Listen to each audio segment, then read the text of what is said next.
So hello all, I am Shatabdi Acharya from Vedang Institute of Technology.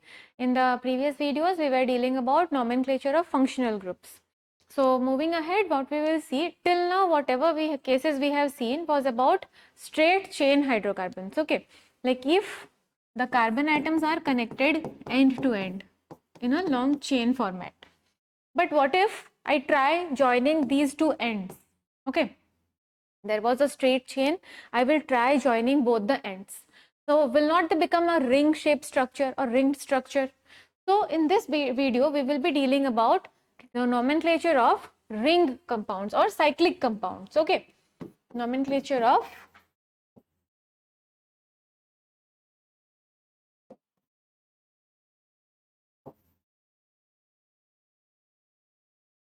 cyclic compounds. Okay, so what are cyclic compounds basically? If I will connect the two ends or the two end carbon atoms of a straight chain to each other, they become a ring structure or a cyclic structure, right? So if I'm having how many carbon atoms? 1, 2, 3, 4, 5, 6, 7 carbon atoms I'm having. So I will just, what I'll do, I'll just connect these two ends together and they will become a cyclic structure, right? So for nomenclature, we don't have to like go into a lot. Basically, the rules of the previous are following still. But here what we have to do is simply I need to add a prefix. Okay. And the prefix will be of cyclo.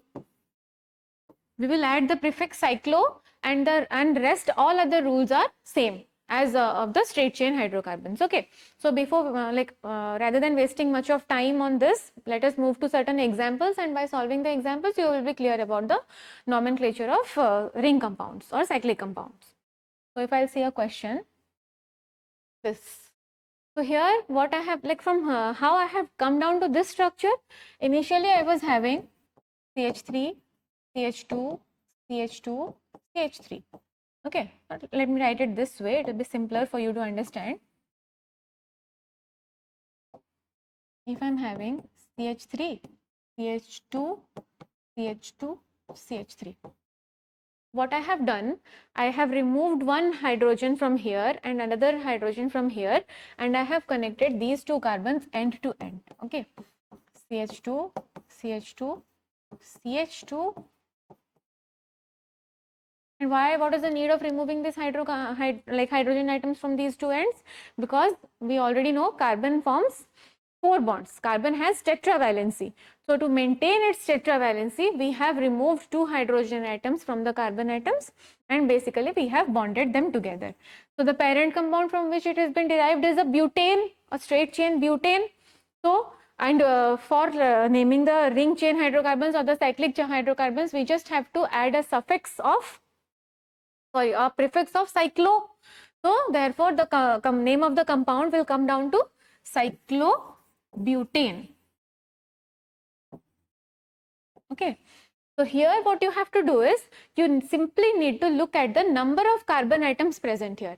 After knowing the number of carbon atoms present, you just have to add a prefix of cyclo and you get the name of the cyclic compound given to you. The next question which you have is, see, how many carbon atoms? 1, 2, 3, 4, 5. Okay, here there is no like first of order and all, because whatever order you are getting, you are just coming down to the first carbon, right? It is in a cyclic manner. So there is no first of naming the carbon in an orderly manner. You just can go random and just have to count the number of carbon atoms in the ring. So there are 5 carbon atoms in this ring. So initially it must have been derived from a parent compound of pentane, right? If I break this bond and I will try to stretch the molecules, that will become a straight chain pentane. So here what I have done is I have removed the hydrogen atoms from both the sides and have joined the carbon end to end to get this structure. So the word root pentane remains the same, and I just have to add a prefix of cyclo. So it comes down to, or it becomes cyclopentane. Okay. Similarly, here the third example, how many carbon atoms I'm having? 1, 2, 3, 4, 5, 6 carbon atoms. Okay. So how it must have been formed? I can break any bond. Suppose this one I'm breaking and I will just straighten it out. Then what I will see? There was a hexane initially. I have removed 2 hydrogen atoms from the end carbon and I have joined those end carbons together to get this structure.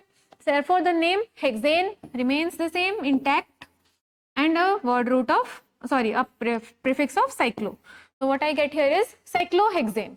Okay, so here whatever examples we have dealt, all are singly bonded. But what if double bond and triple bond we are encountering? No issues, the rule remains the same for that also. Let us see an example. Okay, this structure. Okay, here how many carbon atoms we are having?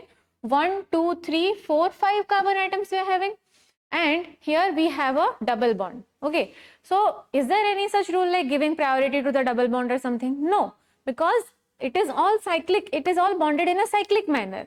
So simply, if initially it has to be a straight chain, then it must have been a like 5 carbon atoms are there and a double bond is there. So pentene, from pentene molecule or a pentene, like from the pentene, if I remove 2 hydrogen atoms from end to end, then I will get a cyclic structure. So the name of this will come down to cyclopentene.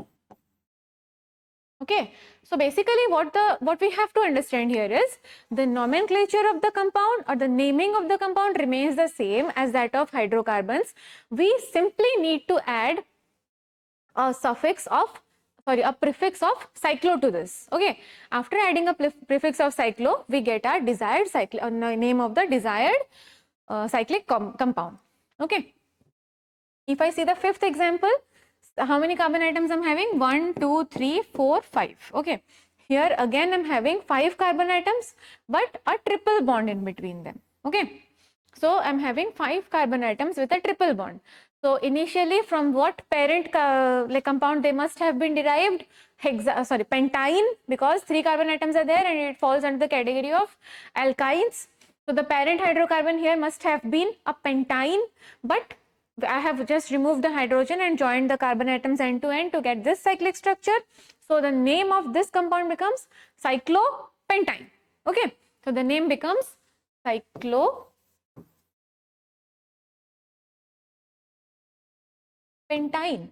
Okay, now if I look at this structure, how many carbon atoms I'm having? 1, 2, 3, 4, 5. Okay, now see, what the interesting fact you have to note here is its general formula is C6H6, right? I'm having 6 carbon atoms and all the carbon atoms are doubly bonded. If I look at this structure carefully, here I have all the carbon atoms doubly bonded to each other, right? So it falls under the category of alkenes. Now, in the later stages, when we will be digging deeper into organic chemistry, you will read about or you will learn about this like the structure in great detail, because this structure forms the cornerstone of entire aromatic organic chemistry. You need not understand what is aromatic organic chemistry now, for example, like in detail, but we will be dealing with it in later structure or later classes, sorry. But you have to know is, what you have to know is, this structure is the structure of benzene. Okay, this is a very important compound which we call it benzene, and it forms the cornerstone of entire organic chemistry. The load of the entire understanding entire like organic chemistry is based on this compound shoulder. Okay, it is so important. So what we have to see is there are alternate single bonds and double bonds. Okay, if you see it in like see the structure carefully, you will find there is presence of alternate single bond and double bonds. Okay, so each carbon atom is doubly bonded and each is associated with a hydrogen atom. So the name of this compound is benzene. You have to remember how this compound is formed. And yes, one important thing is, if in any structure you see the presence of alternate single bond and double bond, that phenomena is called as conjugation. Okay, you have to remember the word. It means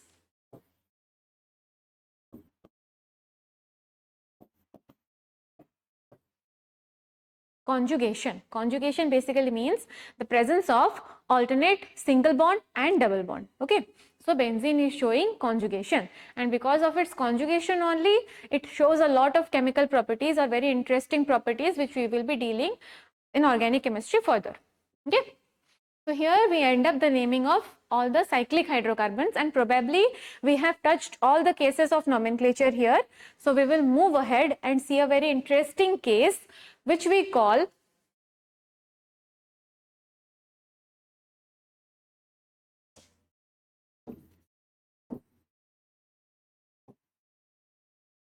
isomers. Okay, So in chemistry, we call them isomers, but the fact, like the thing about isomers is known to all. Like let me give you an example. We all have heard about twins, right? What do you mean by twins? Suppose two people, they look familiar to each other, but they are different people. Okay, they are two different people having two different characteristics. They have their own set of like ideas, beliefs, the way of behaving to something. They have that is distinguishable, like, right?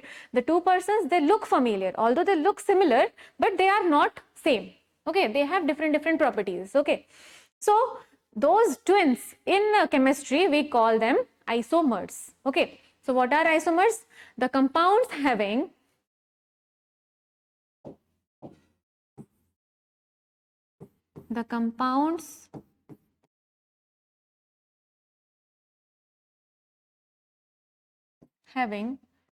same molecular formula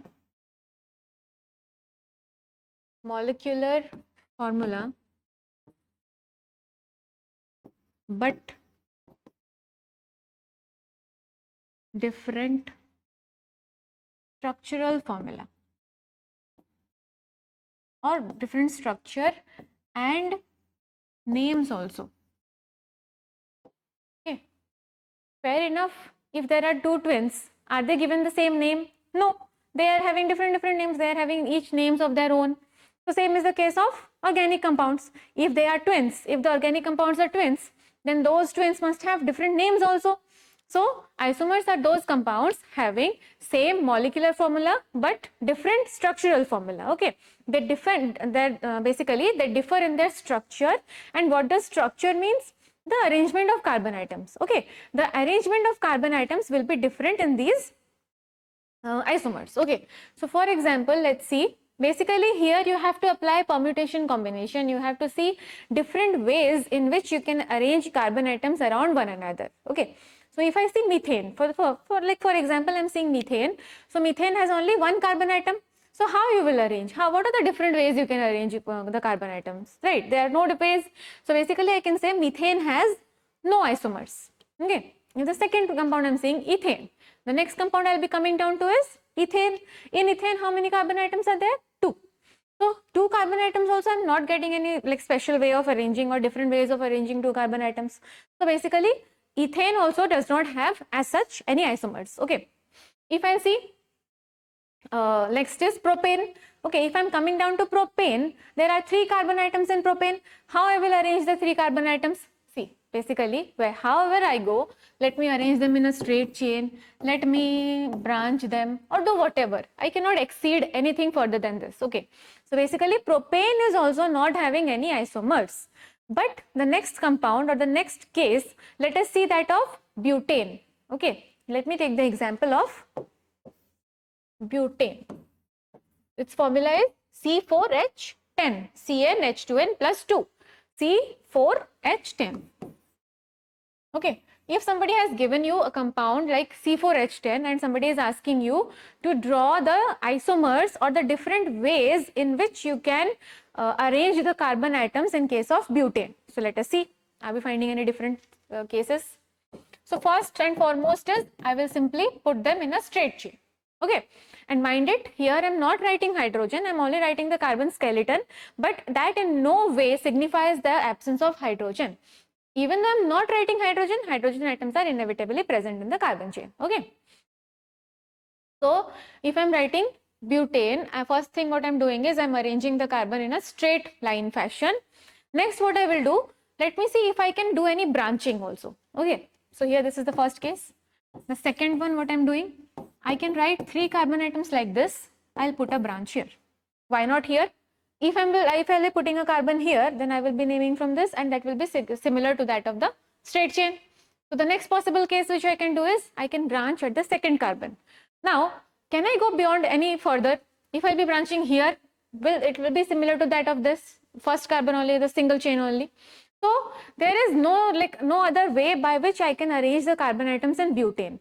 So in case of butane, I am getting 2 ways, only 2 different ways by which I can arrange the carbon atoms around one another. So I can safely conclude butane has 2 isomers. So in the definition of isomer, what we have studied, they have different structures and different names also. So let us see whether they are having different names. If I'm saying this carbon straight chain, then this will be butane. Okay. Butane. But I'm seeing this, if I'll be seeing this one, then this will be 1, 2, 3. This is a propane with a branch at the second carbon. So, and there is a branching of only one carbon atom. So, there will be, the name will be 2-methyl propane. Okay. So, I am having different names also. So, I can conclude that these two are isomers. And in such cases where we are having a straight chain, the straight chain compounds are given a common name of N. Okay, there is a name, suppose I can write it butane as N-butane. If somebody is saying you there is N-butane, N-butane means all the carbon atoms are arranged in a straight line fashion. Okay. If I'll see the second example in this here, there is branching at only one position. So those compounds are given a common name. They have a prefix of iso associated to their name. Okay. So there are how many carbon atoms? 3 carbon atoms, and there is a branching at the second carbon atom. So one branch, then the name will be isobutane. If somebody is saying you isobutane, that means there are 4 carbon atoms with a branching, with one particular branching. Okay. So this will be isobutane. Sorry.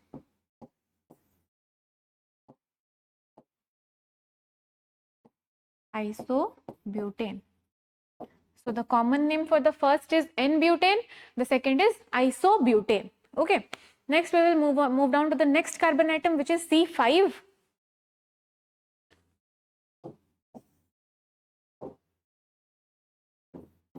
And the formula will be C5H, CnH2n plus 2, so C5H12. So in how many ways can I arrange the carbon atoms of C5H12 among themselves? Let's see. The first, the simplest one is to arrange them end to end in a straight line fashion. Okay. So the first case will be C. I have arranged 5 carbon atoms in a straight line fashion. That becomes a traditional, that we get is a traditional pentane. Now what I can do? Second branching. 4 carbon atoms branching at the second position. Okay. Next I can do, I can branch here. Okay, what basically how I will do? I can keep one carbon at the center and branch it all. C, C, C, C. Okay.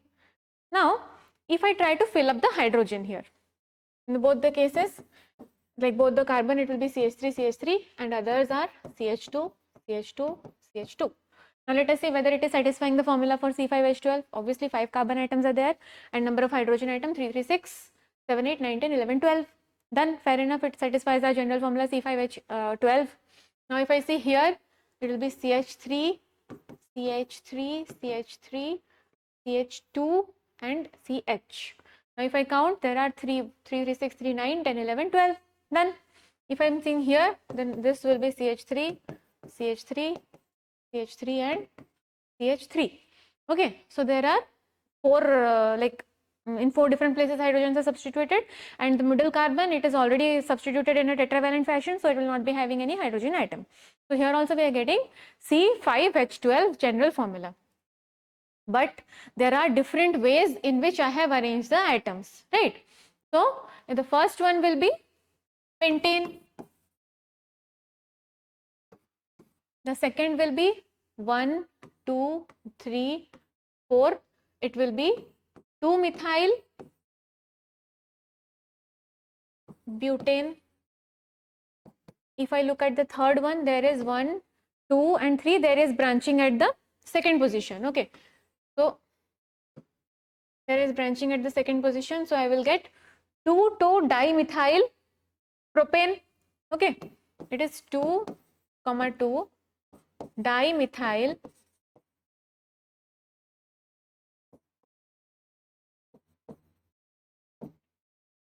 propane.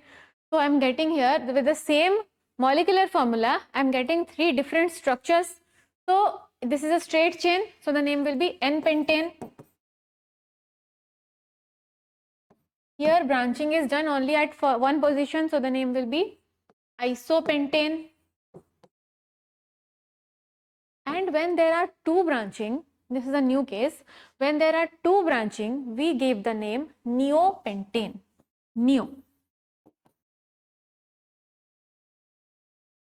Okay, neopentane means there is branching at two positions. Okay, so here what we have seen is C5H12 is having three isomers, pentane, 2-methylbutane and 2,2-dimethylpropane. Okay. So here we are ending our isomer topic. Now we have a small topic left, which is homologous series.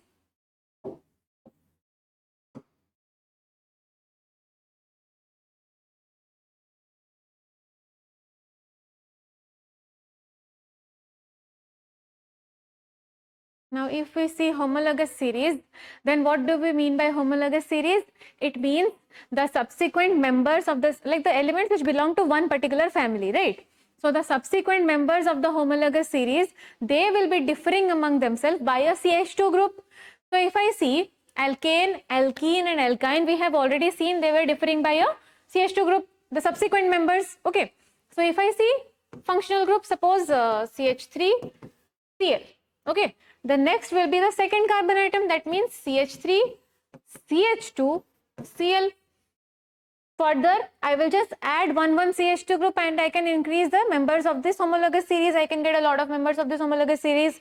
So, like irrespective of the functional group present, I can get a lot of homologous series, and homologous series are those series of elements which differ by themselves by a CH2 group. I can conclude that safely by seeing all the functional groups. So basically I can say, or if we try to see the properties of homologous series,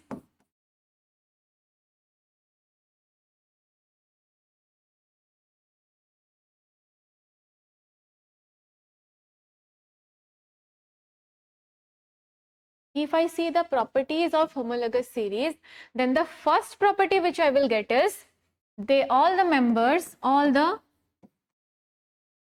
subsequent members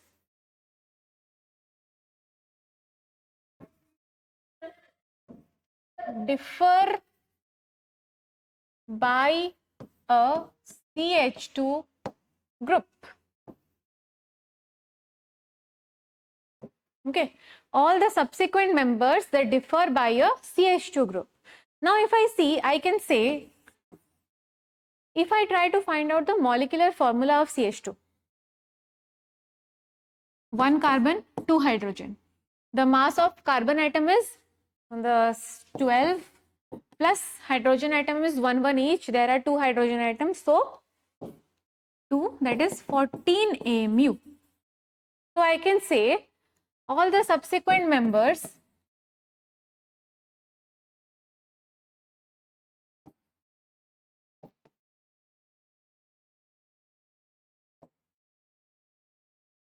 have or differ by, all the subsequent members differ by a mass of 14 AMU, right?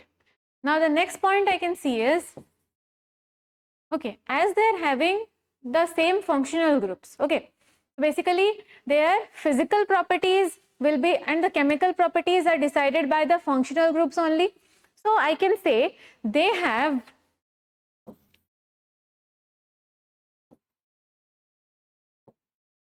similar chemical properties,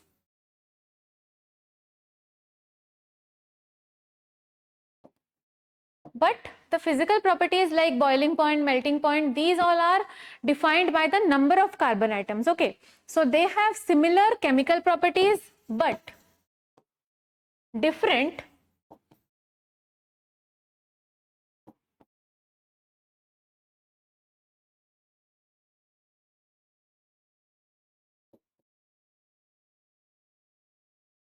physical properties. Okay, so these are some of the properties of homologous series. Now basically how you will get questions on homologous series. See, it might be asked that I am having a formula C5H11Cl. Okay, and the question will be, what is the next member of this particular homologous series? You know, in the elements of the the members of the homologous series, they differ by a CH2 group. So obviously, if you add a CH2 to it, you will get C6H13Cl. Okay, so the next member of this homologous series will be C6H13Cl. Okay, so basically this is how you get questions on homologous series. Not much is there to understand about this. So with this, we end this video. Here we have dealt with isomers, cyclic hydrocarbons and homologous series. So in the upcoming videos, we will see more about organic chemistry. Thank you so much.